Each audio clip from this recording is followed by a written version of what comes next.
Welcome to the 1 Million Years of Joy podcast. I'm Dr. Andrea Vaynerchuk, your host, and my intention is to inspire you to find more joy in your life through the stories from our guests and the science on joy and purpose.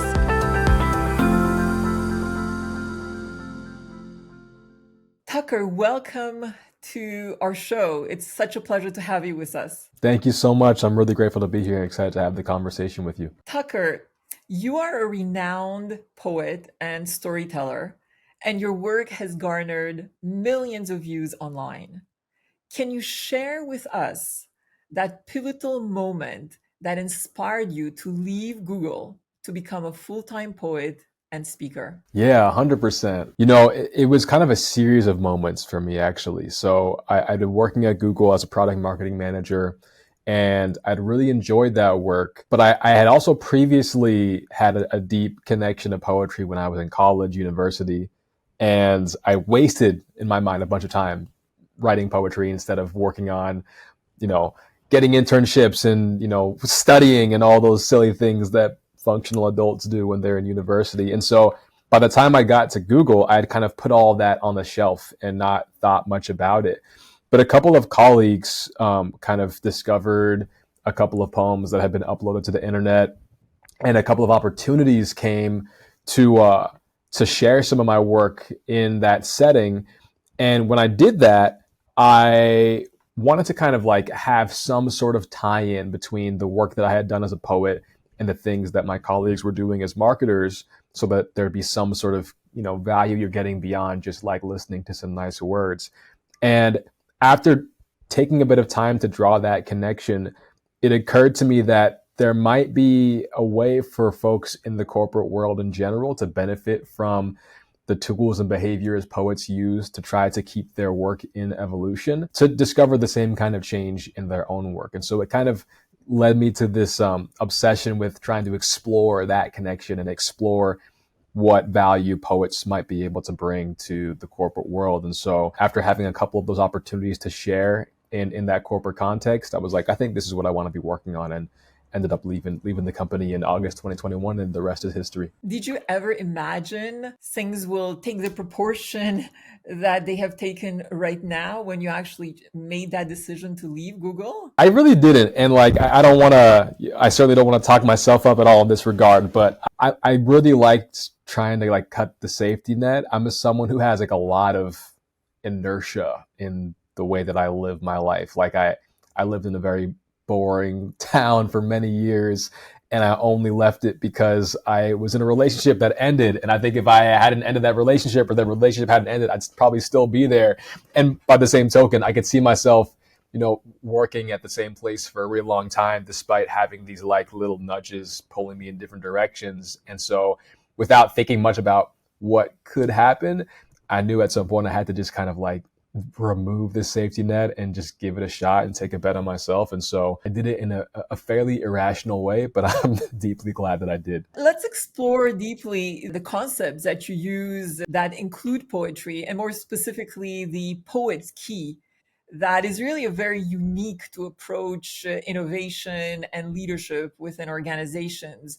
Can you share with us some of the key concepts and what is the actual process that you embark leaders on and organizations on to really look at creativity with a new lens? So basically, I work with organizations that are under some pressure to innovate, but don't feel fully tapped into their ability to tap into their own creativity really as a means of drawing productive change on a consistent basis. These are organizations that are often dealing with industry complexity, rising rates of change and uncertainty, sometimes fierce competition, rising user demands. After realizing that there might be a connection between poetry and what folks in the corporate context, leaders, innovators do, I started to kind of try to investigate why that was. And what I started to realize is that a lot of people in the corporate world, we think of innovation kind of like a fire extinguisher, right? We use it when things are already kind of in a terrifyingly bad state, and we use it as a quick fix to kind of get us this spike of excellence, or this way of getting us back on track when we've already, perceived some big threat. But the problem with doing things that way is that we miss out on like 95% of the opportunity to actually shift the trajectory of our organization, of our work, because we're only innovating when things have already gone wrong. By contrast, though, poets, like, no one is standing over a poet's neck with a gun saying, if you don't drop the hottest metaphor of 2023, we're going to cut your profit margins. Like, poets would be a lot less broke if that's how poets work. Poets are just exploring opportunities to find metaphors and analogies in their day-to-day life, because that's just what the work of a poet is. They do it rain or shine. They do it for the sake of seeking, really.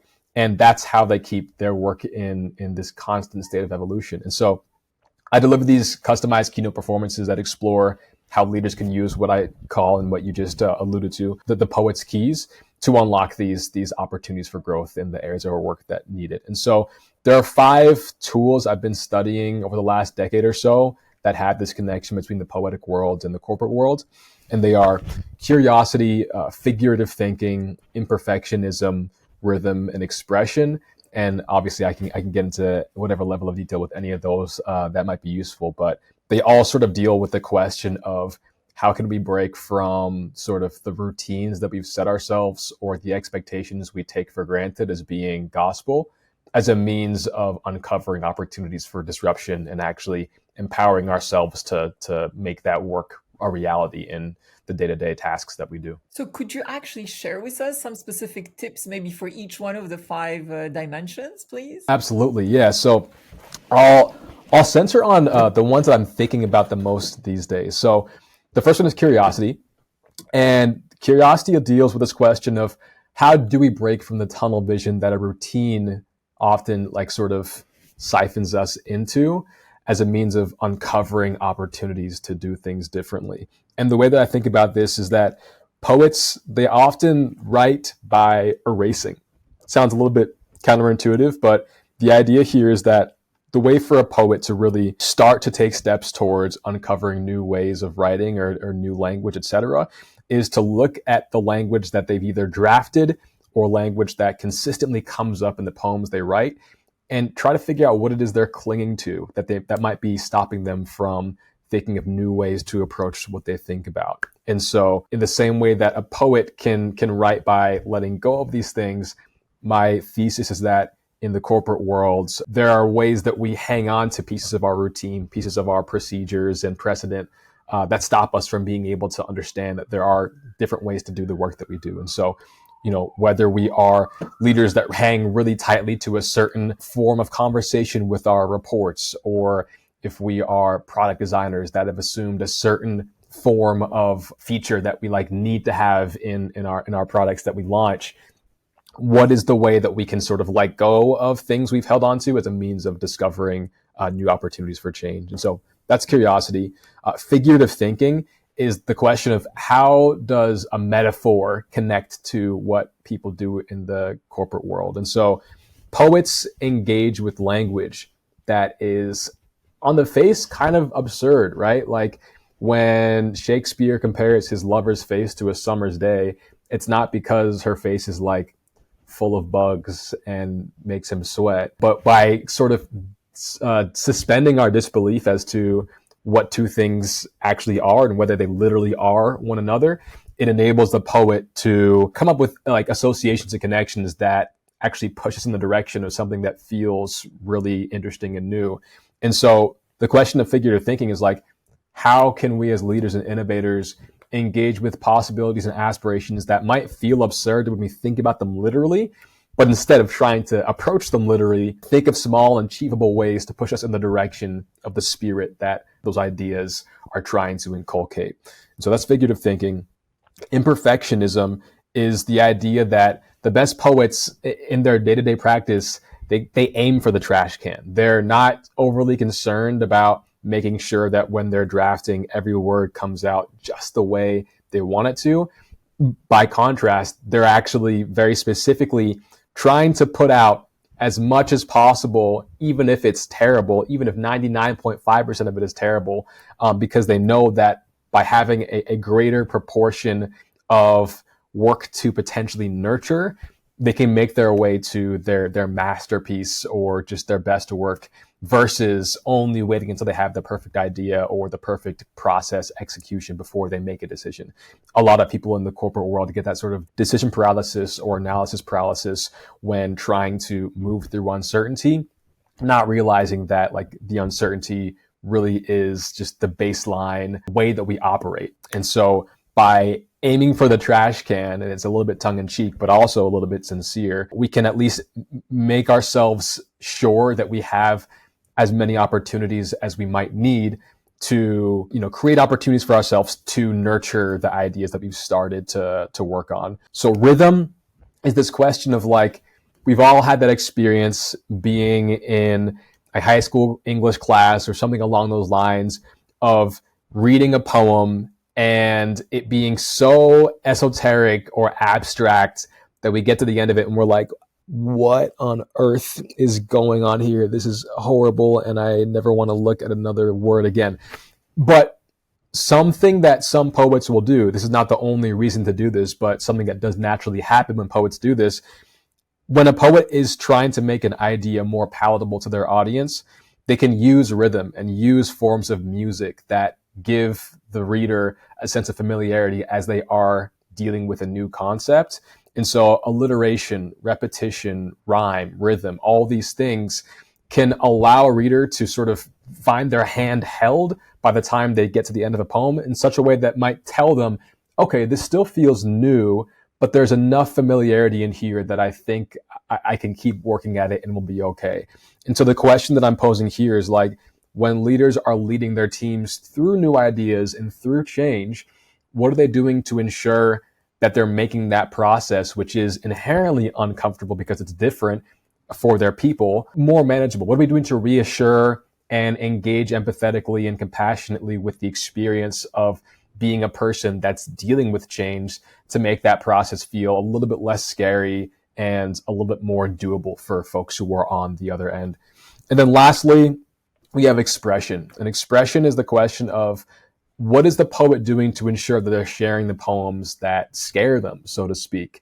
A poem's power only extends as far as the ears that it reaches. And so it's all great if the poet is like engaging in this exploration in their journals or at their desk and writing these great poems, but they're holding back a lot of the impact of that work if they're not actually sharing them widely.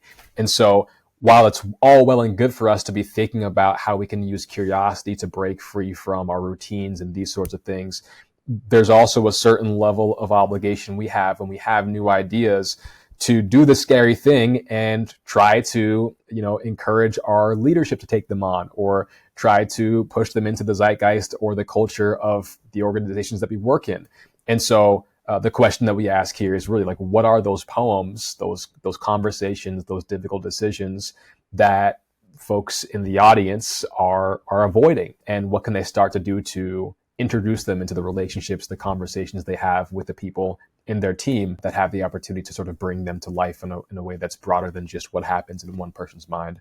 And so those are the five. And they've been really fun to explore and continue to try to build out over the last few years. Wonderful. And can you share with us any concrete revelations or experiences as a result of leaders implementing these 5 key dimensions that have really shifted mindsets and perspectives and have really accelerated the whole innovation process that you spoke about? Yeah. Oh man, there's one that I wish that I could remember the specifics of the idea they end up going with. But on the process of figurative thinking, on the topic of figurative thinking, one thing that's always really fun is getting folks in the audience to try to throw out, if they had just a total blue sky, blank page, whatever the right phrase is there to work with, what they would do to redesign their role, their organization, their team, etc.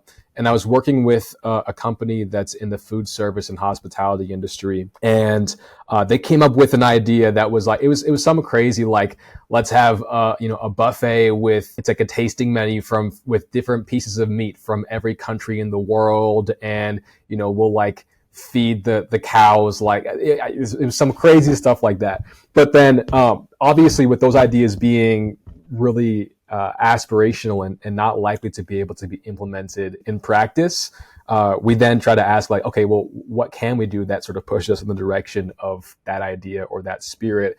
And they came up with basically a tasting menu that was not involving cows from different planets or whatever else, but did enable their customers to basically sample like a broader spectrum of meats and other kinds of food from various parts of the state they were in. And so they ended up coming up with this idea, which I think it was probably more clear if the guy who came up with it was telling you about it than if I am. But they came up with this idea in the course of maybe like 5 to 10 minutes. And over the course of the next 6 months, they ended up putting it into practice. And so, yeah, this company now has this tasting menu buffet option that they now have rolled out over the course of the last year or so. How awesome. That's really, really wonderful. And, as I listen to you speak and then I think about poetry and storytelling, it's all about evoking and tapping into very profound and deep emotions. Have you seen any sort of resistance as you're taking leaders and their teams through this process of exploration, which is also an exploration of deep emotions and exploring blind spots and other things that may be hindering them from garnering all the creativity and the curiosity that you spoke about earlier? So, what has been your experience with any sort of resistance, and how do you break down that resistance that certain individuals may have? Yeah, it's a really good question. And yes, there absolutely is resistance a lot of the time, especially when you're, in the audience with a group of 100 CEOs who have 40-year long careers at the top of their industries, who are like, what is this dude who talks about jasmine tea and chrysanthemums gonna offer to our business? And I think what is helpful in those situations is kind of proving out the case that these concepts that I have found to be relevant in the world of poetry are concepts that you're already applying as a leader. You're just probably not using them as effectively as you could because you have the ability in your business to operate from a zone of comfort at certain moments. And so by proving that curiosity is something that in your best moments you have leveraged, you're just possibly not leveraging it as often as you could, or by showing that imperfectionism is a concept that you indirectly engage with, possibly by being perfectionist or being professorial or spending a lot of time in decision paralysis, and showing you what the alternative is if you think about this from the opposite end of that coin. It sort of sensitizes people to the idea that these are things that are already happening and that are essential to our business, and that if we don't leverage in times beyond just the 5% when things are already, in dire straits, we will be in a really tough spot. Like, we can go from thinking about innovation as a thing that, again, enables us to like create these spikes, to a tool and a mindset we can use to really shift the entire trajectory of what we're able to accomplish and what our excellence looks like. And so sort of making that case is I found really important to kind of breaking down the barrier. And then also like kind of, easing people in with something that feels provocative, but also engaging, so that, if for no other reason they're engaged, they want to listen and see what comes next. And so that's a really fun challenge. And I like those stakes in trying to break through to folks on the other end of the side. As I've listened to some of your talks, which are absolutely amazing, and the poetry and the beauty behind the poetry that you have developed, it is absolutely astonishing. And I was curious if you could share with our audience, what is a process that you go through to actually achieve that level of awe and wonder through your work? Man, that's a really kind question. I appreciate that. For me, writing poems can happen in a number of ways. And I guess I'll talk about the two that are on like pretty opposite ends of the spectrum. Sometimes, I'll like get an idea about something I want to write about, and it'll come out in the course of like 20, 30 minutes, and then it's done and I don't want to touch it. I'm just like, that's just what it's going to be. But other times, and this is what happens more usually, is, I try to write like 5 minutes every day, sometimes 3 minutes every day. I don't think too much about what it is. 95% of it literally is total trash garbage. But by the end of the week, I've got like 3 lines that are in some way interesting or in some way have potential. And so what more often happens is like through that process of kind of sifting through the muck that's in my brain, a couple of things come up that are worth building out from. And I'll take up one line or a set of lines and build out from there. And that might happen over the course of 3 weeks. More often, it happens over the course of like 4 or 5 months with a lot of just building out and refining. And then at some point, inevitably, the thing happens where you start to get a little bit too focused on like, okay, what can I continue to change here? And when you're at that point of realizing like, all right, this thing could be done right now, I could continue on it forever, but like it needs to end at some point.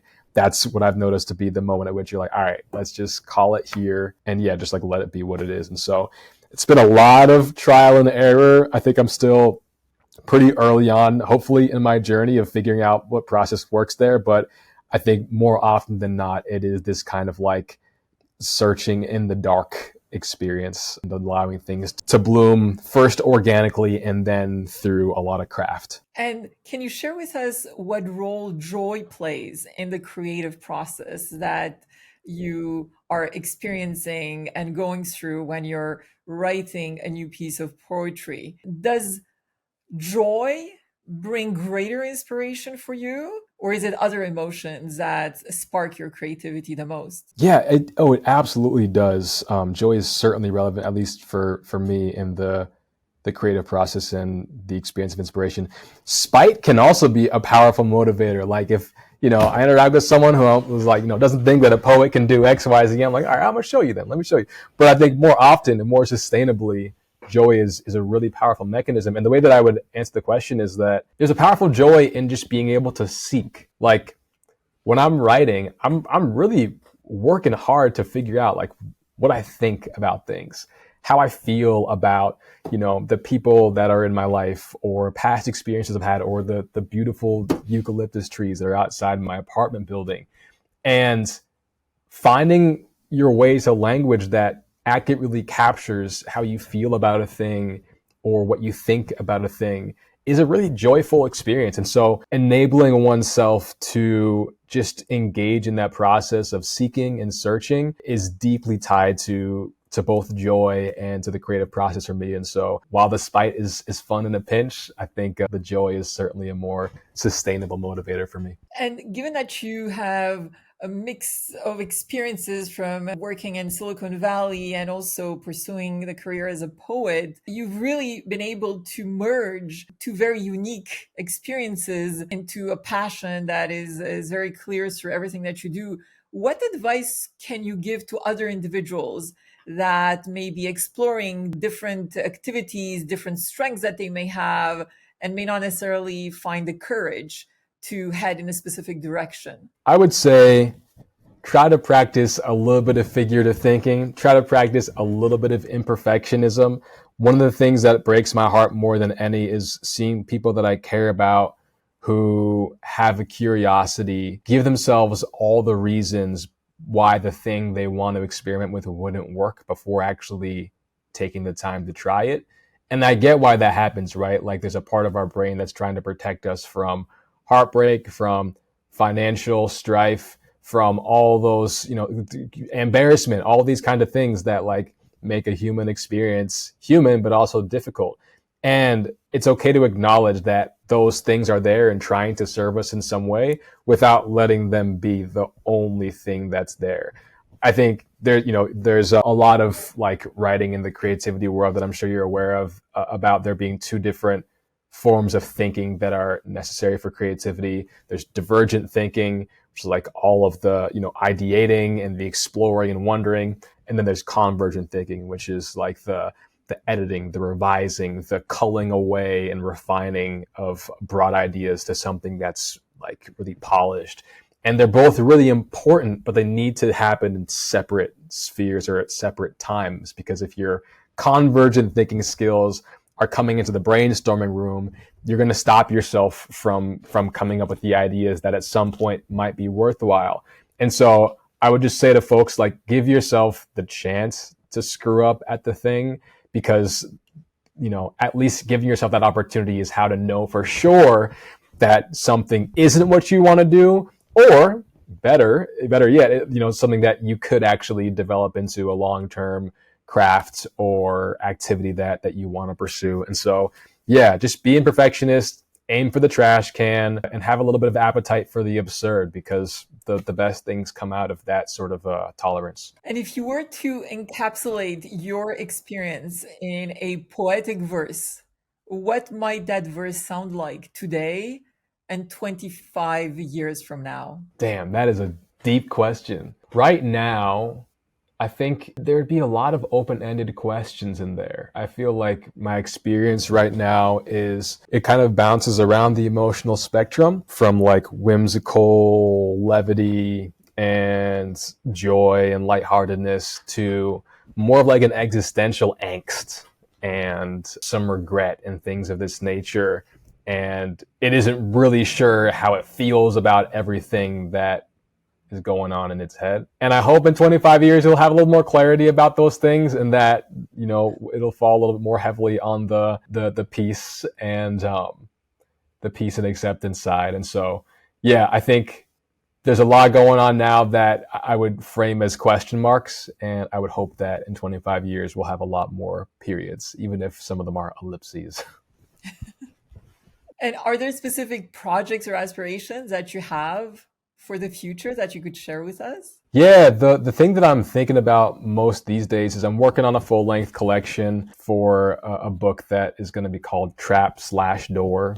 Trapdoor, I guess you'll actually say it as Trapdoor, but it'll be written as Trap/Door. And it's all about, in a really broad sense, it's about like escapism and how the things that we turn to for our escape can be doors to a new place, and they can also be traps. And sometimes they're both. And so I've been working on this kind of off and on for the last year or two, but it's getting closer to a point at which I think the final cut of poems are almost ready to be selected. And so I'm really excited to kind of have that in print. I got to figure out how exactly long it's going to take to get the book out. And so I'm sure I'll be tapping you for some advice on that in the future. But yeah, very excited about getting that book out. And when you're not in the creative process, what passions do you have? Two really big ones. One, as we were talking about a little while ago, I live right on Golden Gate Park in San Francisco, and I just love the park system in this city and in California in general. And so I spent a fair amount of time kind of just walking around, exploring, trying to find new nooks and crannies to read in and take naps in, etc. So I really love that. Second thing is I love playing the guitar. I'm a long-term and long-time death metal fan. And so when I'm not writing poems, I'll be, craned over my desk with my neck at a really uncomfortable angle, trying to work out some new line on the guitar. So I really enjoy that. Oh, and lastly, I know I said two, but the third thing is I also really like maps and geography and geopolitics. And so I try to stay up on my reading about different parts of the world in that regard, although I'm very much an amateur. So yeah, also enjoy that as well. Those are my three other fun things to do outside of poems. And when we're talking about joy, do you feel that the way you look at joy has evolved when you look at yourself maybe 10 years ago versus today? Has there been an evolution? It has gone through an evolution. And what I would say is that 10 years ago or so, I think joy for me was a lot more tied to like interactions with other people. And I think that can be a great and natural, nice way to derive joy. But for me, it was much more of like a getting validation from other people kind of thing.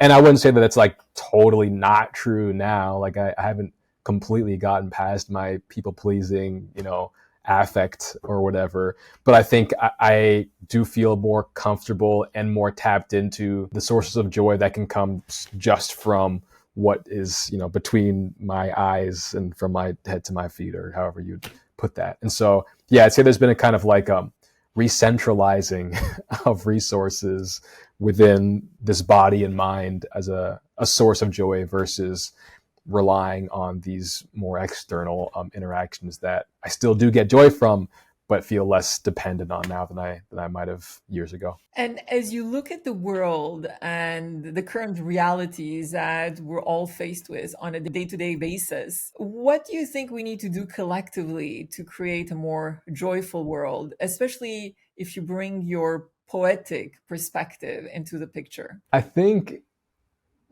there's a lot to be said for people just taking the opportunity to slow down a little bit. I find it can be really uncomfortable when you're moving at a fast pace for a long period of time to remove some stimulus and sit with just yourself or the world around you, because it's like, the idle hands things feels really just kind of scary sometimes. But I think in the times when I've allowed myself that space to just kind of like reconnect to the ground I stand on and the things that I see in front of me, the built-in natural environment, it's a lot easier to remember how great it is just to have a conscious experience. And I just think a lot of things that we do, especially, high-powered corporate professionals, a lot of things that we do, I think, kind of numb us to those things or take us out of them in ways that we don't always realize, even though we say we do, because of how deeply ingrained it is in our way of being.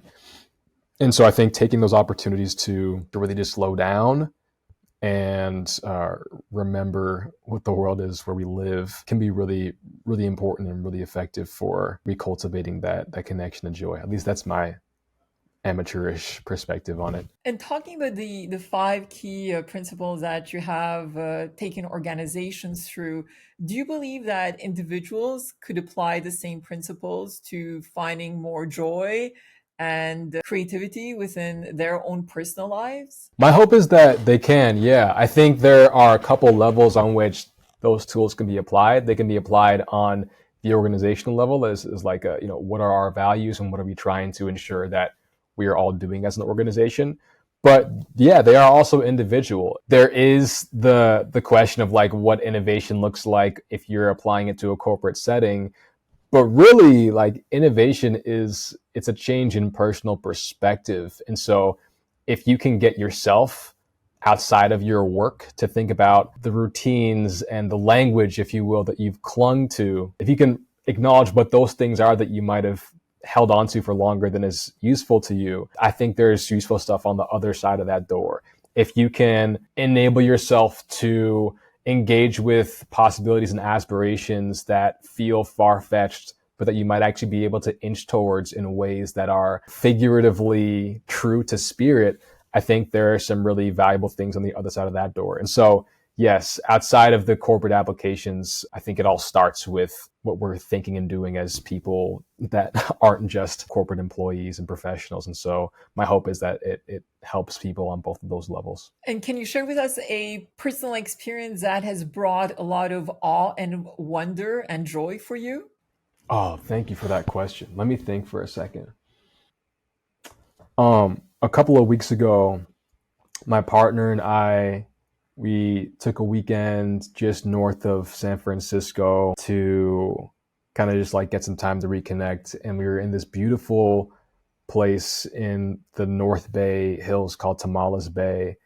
And there's this like wonderful part of golden hour up there where the hills that are, sort of surrounding the cabin that we're in are pretty huge and really rolling and smooth. And the way that the sun hit them created these shadows on one side that contrasted with this really bright sun that hit the other half of them. And it just felt like something out of a picture book. And I find that a lot of the time that I find that sense of awe or that sense of joy, it comes back to really simple things that happen every day relating to just like the changing of time or our seasons. I felt really grateful and really, really ecstatic in that moment. And it reminded me of how much more often I should be trying to do stuff like that, because hills are great. Hills are really nice. And as you're talking about this experience, I link back to a lot of travels that I've done internationally. And for me, traveling or stepping outside of the regular routine, if you wish, and being in new locations, new cities, new countries, and really immersing yourself in the culture and everything that comes with that experience has been tremendously creative for me, particularly for some of the books that I've written until now. And I was curious to know as to whether when you step outside of your normal, if you wish, life into new environments and new horizons, has that also sparked your poetic creativity? Yeah, definitely. I think being in new environments that force you to just like relate to everything from your body to the air around you in a different way can unlock just like different feelings that end up coming out in ways that are both conscious and unconscious or subconscious when writing. And so while that can be really great in a similar way to have like a place that you go to write or to create and kind of have that as like your anchor, it's equally valuable and sometimes more valuable to be able to try doing that same thing with a different stimulus. And so anything we can do to stimulate ourselves in a way that feels novel is valuable, and travel / just getting to new places I found to be one of the most powerful ways to shift up a lot of those stimuli in one breath. Do you have any final thoughts, Tucker, that you'd like to share with our audience as it relates to finding more joy, being more creative, and really looking at the poetic sides of our lives with greater awe and wonder? Yeah, I wasn't planning to do this, but it was a beautifully worded question. Can I read you a poem by one of my favorite poets named Jericho Brown? Of course, yes.